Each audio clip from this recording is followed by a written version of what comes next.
বুধবার 28 আগস্ট ছাত্র সমাবেশ থেকে সংগঠনকে একাধিক নির্দেশ দিয়েছিলেন মুখ্যমন্ত্রী তথা তৃণমূল নেত্রী মমতা বন্দ্যোপাধ্যায়। আরজিকর মেডিকেল কলেজ ও হাসপাতালের ঘটনায় দোষীর কঠোরতম শাস্তির দাবিতে আন্দোলন করবে তৃণমূল ছাত্র সংগঠন। এটি ছিল সেদিনের সমাবেশ থেকে দেওয়া মুখ্যমন্ত্রীর অন্যতম নির্দেশিকা। সেই মোতাবেক শুক্রবার একাধিক কর্মসূচি গ্রহণ করল তৃণমূল ছাত্র পরিষদ।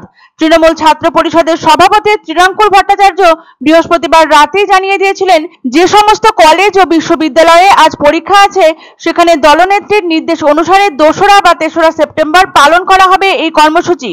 ক্ষুদিরাম বোস সেন্ট্রাল কলেজে তৃণমূল ছাত্র পরিষদের সভাপতি ত্রিনাঙ্কুর ভট্টাচার্য বলেন, সিবিআই তদন্তের 16 দিন হয়ে গেল।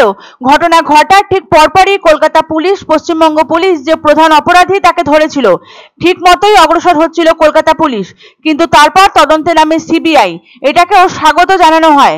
তবে ছাত্র সমাজের নামে কিছু সমাজবিরোধী নবান্ন অভিযান করে। তারা সিজিও কমপ্লেক্সে অভিযান করছেন না কেন? কলকাতায় আরজিকর মেডিকেল কলেজ ও হাসপাতালে ঘটে যাওয়া ন্যাক্কারজনক ঘটনা নিয়ে রাজ্য রাজনীতি রীতিমতো উত্তাল হয়ে উঠেছে। তিলোত্তমার বিচার দাবি করে নিত্যদিনই রাজ্যের নানা প্রান্তে হচ্ছে প্রতিবাদ মিছিল, বিক্ষোভ। এইসব মিটিং মিছিল প্রাথমিক অবস্থায় নাগরিক সমাজের নামে থাকলেও পরবর্তীতে তা চলে যায় রাজনৈতিক দলগুলোর হাতে। শাসক দল তৃণমূল কংগ্রেসের বিরুদ্ধে রাস্তায় নেমে পড়েছে বাম, বিজেপি, কংগ্রেস, আইএসএফ। এই অবস্থায় চুপ করে বসে নেই তৃণমূলও। তৃণমূল নেত্রী মমতা বন্দ্যোপাধ্যায়ের নির্দেশে শুক্রবার রাজ্যের কলেজে কলেজে বিক্ষোভ কর্মসূচি করছে তৃণমূলের ছাত্র সংগঠন তৃণমূল ছাত্র পরিষদ। থেমে থাকবে না মহিলা ব্রিগেডও। শনিবার থেকে ব্লকে ব্লকে রাজ্য জুড়ে মিছিল, ধর্নার পথে হাঁটা দেবে তৃণমূলের মহিলা কর্মী সমর্থকরা। রাজ্যের নারী উন্নয়নে ও সুরক্ষার ইস্যুতে সরকার কি পদক্ষেপ গ্রহণ করেছে সেগুলো প্রচারে তুলে আনা হবে।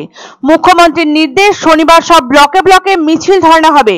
যেহেতু শনিবার বহু ক্ষেত্রে অর্ধ দিবস ছুটি থাকে, তাই দুপুর 2টা থেকে সন্ধ্যে 6টা পর্যন্ত ধর্না দিতে হবে।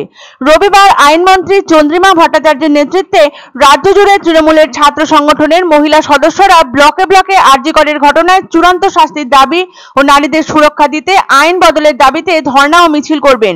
এই আবহে দলের গণসংগঠনকে আন্দোলনের রাস্তায় নামাতে চাইছেন তৃণমূল সুপ্রিমো মমতা বন্দ্যোপাধ্যায়। সেই মতো রাজ্যের প্রতিটি প্রান্তে শুরু হয়েছে প্রস্তুতি।